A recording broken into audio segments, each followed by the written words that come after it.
Hi, Marge. You are one of our board members, and you've been with the AFDMA since it's starting, right? Since it was started. Yeah, I started it. Yeah, that's great. Can you tell me how you met Stephen Tapaldos and got into the FDM? Sure.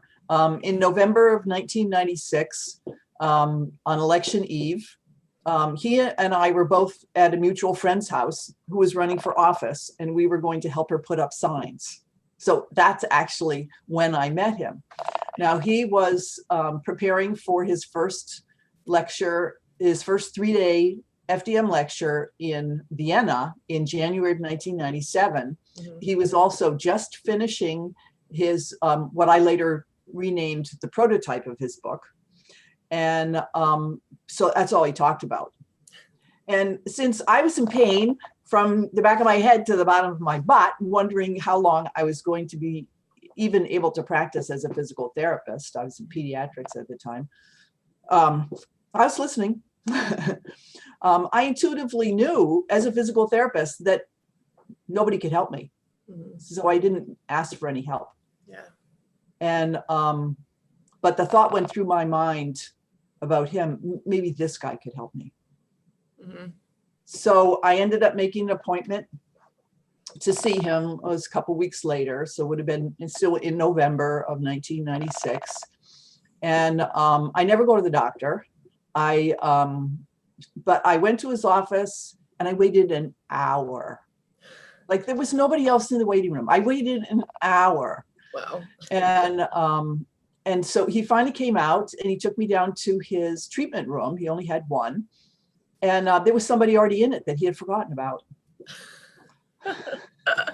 And so I had to go back and wait in the waiting room while he treated this other woman. Mm-hmm. And who actually had a tectonic hip, and I later took pictures of her, but for the book. But at any rate, then I finally got to see him.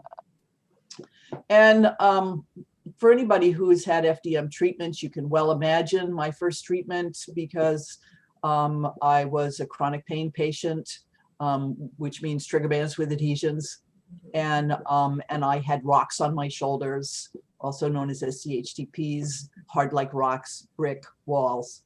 Right. And so he did a lot of trigger band technique and also reduction of SCHTPs. It was excruciating. Yeah. It was horrendous. And so I made it through the first treatment, staggered home. And I made another appointment probably for like a week later. And I went back and it was very similar. And I'm a praying woman. So I went to God and I said, God, are you sure? And he said, yes. And I said, fine, it's fine. So, I mean, and the rest is history, because basically that was all I needed to trust Stephen Tapaldos to do something for me. And then when I started, like the next big thing was, so he only printed 50 copies of the prototype of the book. Mm-hmm. He took them all in January to Vienna, Austria, to the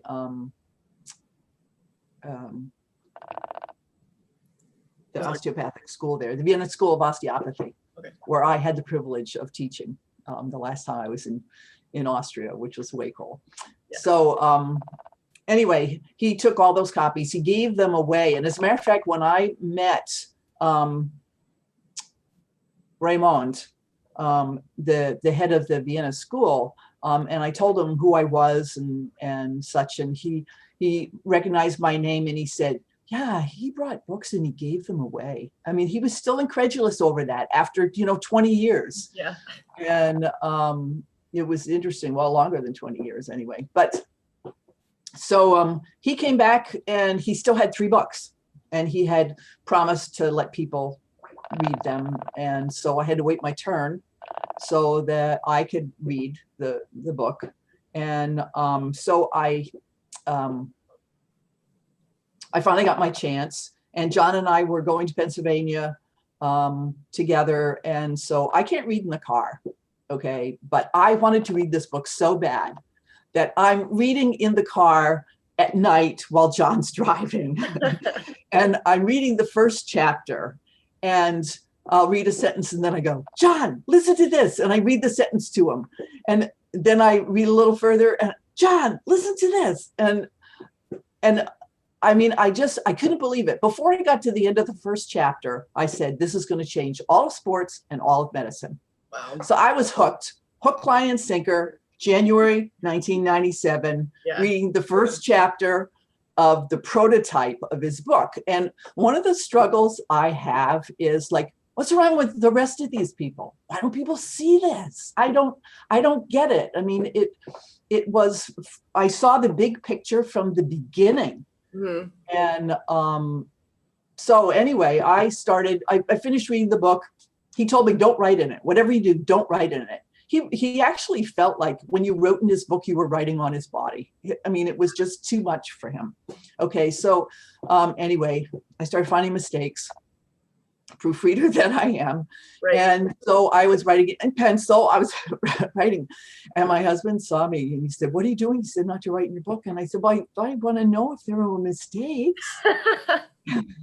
So I went back and I, told him, I can't remember what I told him, but I did say, I wrote in the book, and he was mortified. And I said, but I found mistakes and I thought you'd want to know. And that's how I became his editor. Yeah. Okay. Yeah. And so I could see that because I saw the bigness from the beginning, I could see that he could not do this by himself. He needed a support team. Right. And he had no one to help him. Right. Some people would come and they'd say, I want to get trained, I want to learn this, and then they disappear. Right. And like massage therapists would come to his office and they want to learn it, but they were no help. Right. And so I just started saying, like, what can I do to move this forward? What do you want me to do? So he started giving me assignments. I don't remember what they were, but mm-hmm. The big assignment was that he gave me the files for the prototype. Uh-huh. And as we started working on the first edition, and so I had to fit things together. The new things that he wrote, I put into the book. I mean, the folding chapter in the prototype was 2 pages. Wow. That's it. 2 pages. So, and I contributed major to the folding chapter as it has grown too. So anyway, yeah. So we had 500 copies printed of the first edition of the book, mm-hmm. coil bound. The prototype had been 103 pages. The first edition, I think, was like 143, maybe mm-hmm. somewhere around there. So bigger, but not, I mean, the 4th edition was 300 pages. Yeah. So, it grew. It kept growing. So he would only state what he was ready to state in the book. And there was so much really in development in the way he thought about it and everything. Right. I mean, refolding did not exist initially because I can remember when I started working with my own body, trying to fix it using balls and rolls and stuff like that. I would talk about unfolding when I lay on the ball. I would talk about unfolding. And he'd say, no, folding. And I'd say, no, unfolding. But see, there was no refolding. So how do you have unfolding if there's no refolding? It doesn't make any sense. I mean, he was right and I was right. We were both right. But we didn't have the whole picture. Right. So when you met him, were all 6 distortions at least named in 1996? Because that was 5 years after he started, correct? Right. Yeah. And so they were not well developed. Right. I mean, the well developed ones were trigger bands, continuums, and HTPs. Yeah. And even cylinders were probably better developed. Yeah, because those were the original ones that were in the articles that he did. Right, I think so. I believe that's right. Okay. How was it? What was his style like to work with him? Like when working with patients, or when you went to courses? Like, what was his style of interacting with people as a teacher and as a practitioner? As a practitioner, when people would come into his office, and I had a lot more experience with that because I didn't go to courses with him. Fair. Okay. Didn't happen. Anchorage was the first time. Okay. So if we had a couple of courses in Bangor and I was at those, but Anchorage really was the first time. So, but with patients, he was confident and, you know, you're here with this problem. Now it's my problem. It's not your problem anymore. And he would just own it. Wow. And I got to take pictures of this stuff, and then later I got to take videos of it. So I really saw a lot of treatment. Yeah. And but he was always reassuring, confident. You would rarely see a there now thing. That's you know, he did not apologize for the pain that he inflicted on people because he knew what he was doing. Right. And so it would be very, very rare to see anything that people would perceive as compassion. And yet it was his compassion that drove him. Yeah. Right. So, but you didn't see it. And which is, you know, it's an interesting thing. Yeah. He struggled in the realm of teaching because he felt intimidated. Okay. He was a reluctant teacher. He knew he had to teach. And so he came across as arrogant to many. I mean, you can ask people at the AAO that he came across as arrogant. And he wasn't arrogant, he was scared. Interesting. I mean, yeah. He told the story the first time he spoke, which was in Las Vegas, 92, maybe. He threw up before and after Wow. he spoke. Yeah, that's how nervous he was. So it's, you know, it's interesting. We judge people so easily, right, about, you know, what's going on. We don't really know what's going on. Right. But this was his baby and he was nervous with it and he knew he had to teach it, but he didn't want to teach it. He had received a teaching award. It wasn't that he couldn't teach. Okay. So, you know, that's kind of an interesting thing because I remember seeing the teaching award on his wall.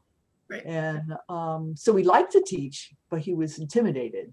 Yeah. Maybe by teaching because it was his thing. He developed it. He realized that in order to talk about it, he had developed terminology. So then he had to write new terminology and then define it. Yeah. So, you know, when you think about that in the world of medicine and what the likely responses are, maybe it's easier to see why he might feel intimidated. Yeah, because you're creating something that's hopefully going to exist forever, you know? So it's, you have to articulate it well.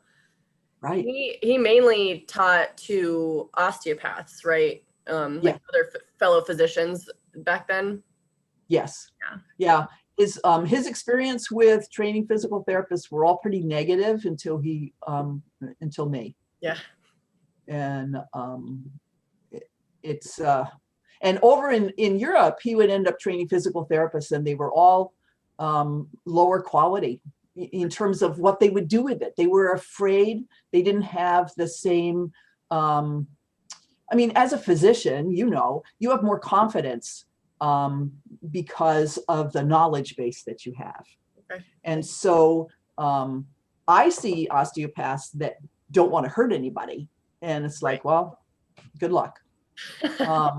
Because if you're not willing to cause some pain in order to get rid of pain, then you probably won't accomplish all that much in this field. Right. And I think there's a lot of confusion between hurt and harm, right? Not the same thing. Yes. Not the same thing at all. Yeah. Yeah. I mean, people call me, they say that I work in a torture chamber, you know, and I said, you don't know my heart.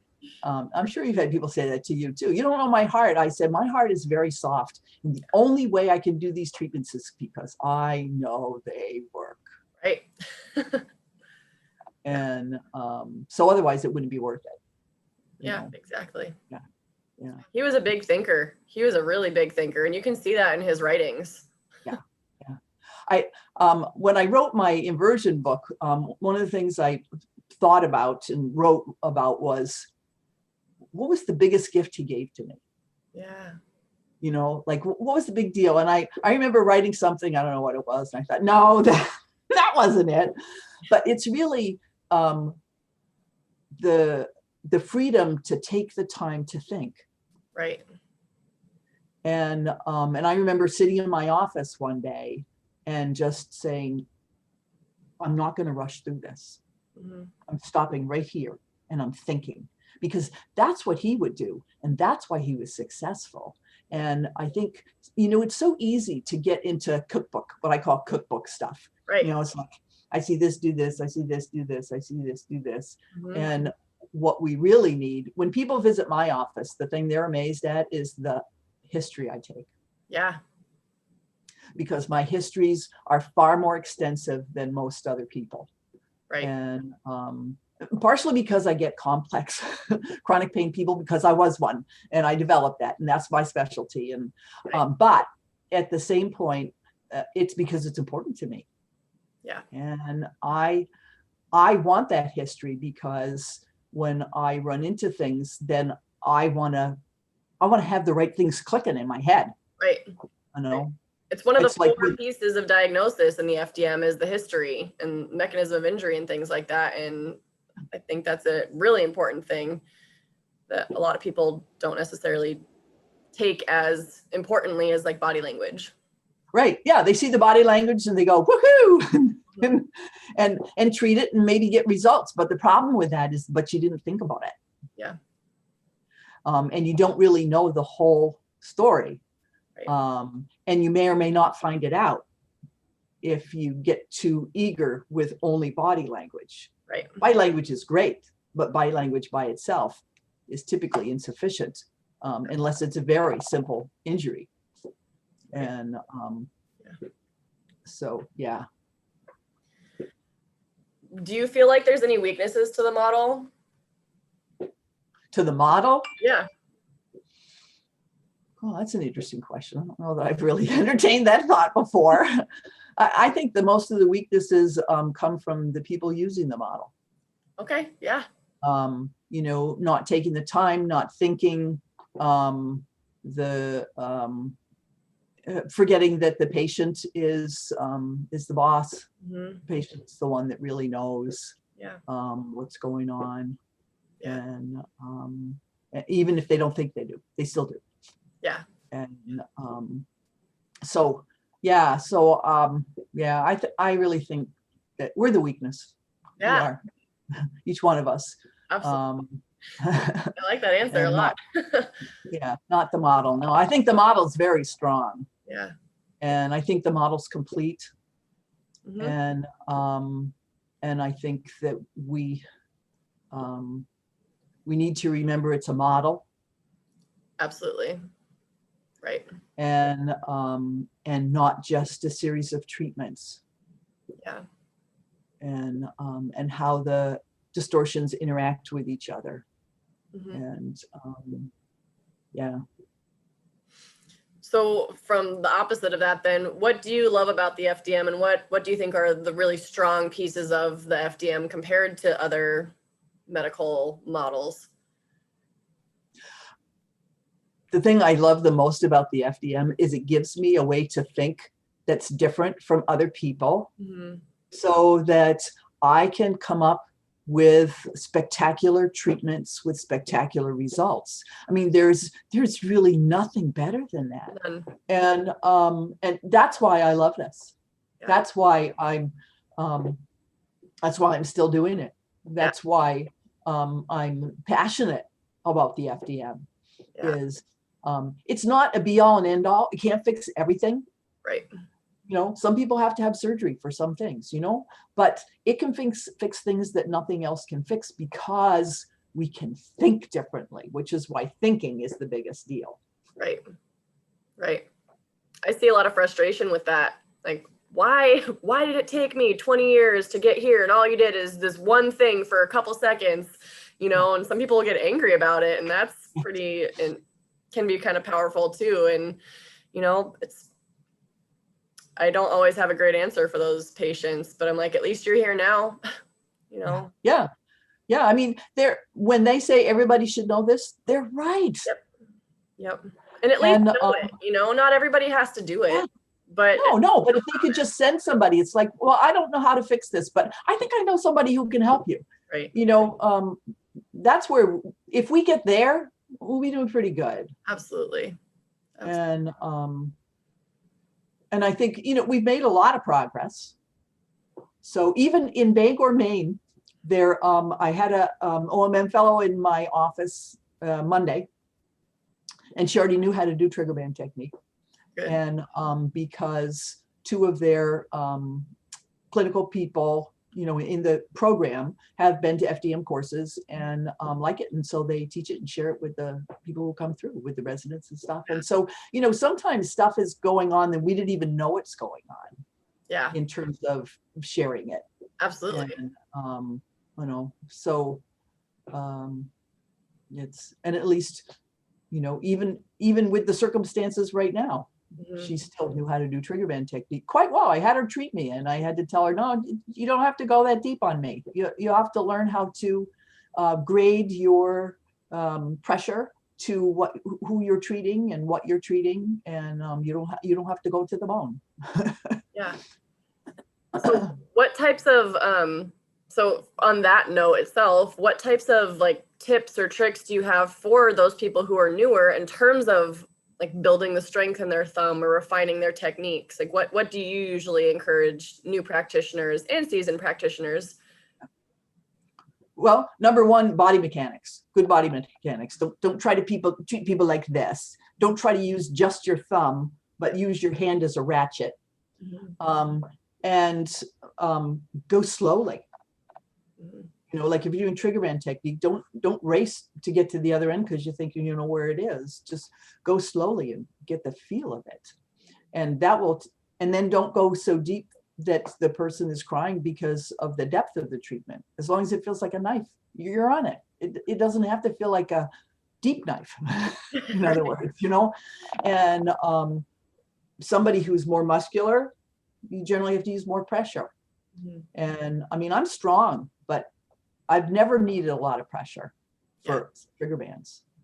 So I think that awareness, I tell people all the time, you have to be paying attention, not just to the FDM body language, but the body language that your patient is giving you about what's going on.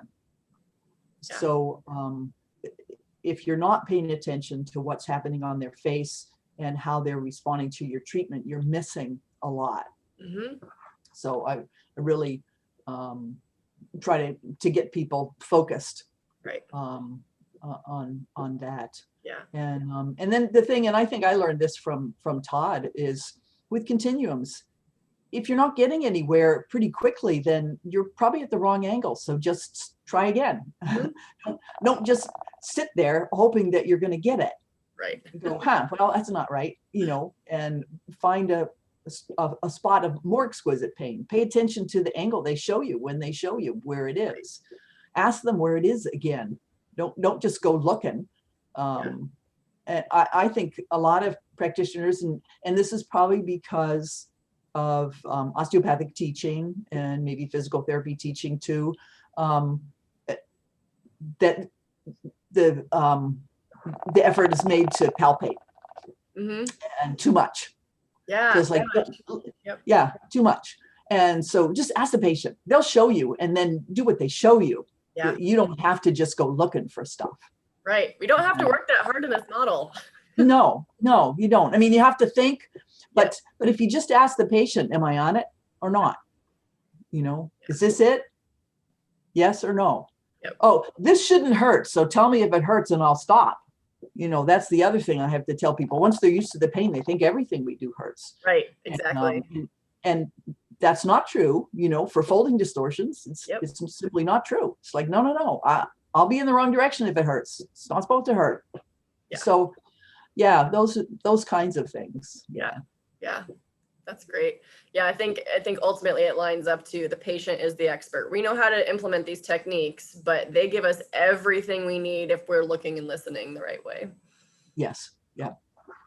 Yeah, even when they think they don't. I'm not good at explaining this. I said, don't worry, you're giving me information anyway. Right. I love that too. And it's how it's, you know, a patient comes in and they're like, this doesn't make sense. And I, like, you know, but this is how I'm feeling. I'm like, you make sense to me. Right. Yeah. You make sense to me in my language, in my world. That's right. That's powerful. Yeah. Marge, thank you so much. This was such a great conversation. Oh, good. I really enjoyed it. I heard some stories that I haven't heard before, and it's really nice. I don't think often enough we get to sort of get that picture of what he was like and what it was like working with him. And it's really great to have you to offer this and share this with us. So My pleasure. My pleasure. It was an honor to be able to work with him for 9 years. Absolutely. It was not easy. You could ask my husband. It was not easy. Yeah. But you know, he pushed me way past what I was able to do. Yeah. But I'm grateful for it. Great. And I'm sure there are a lot of other people are too, because if I hadn't done what I did, then it would be a lot harder for people to take it. Yeah. From, you know, from where it got to, because it wouldn't have gotten to where it got to. Absolutely. So, yeah. So I'm thankful that I had the opportunity to, and that I was able to do what I did. We are too, Marge. Yeah. We're so grateful for you, and we're still so grateful to have you involved. Thanks. Thank you so much, Marge.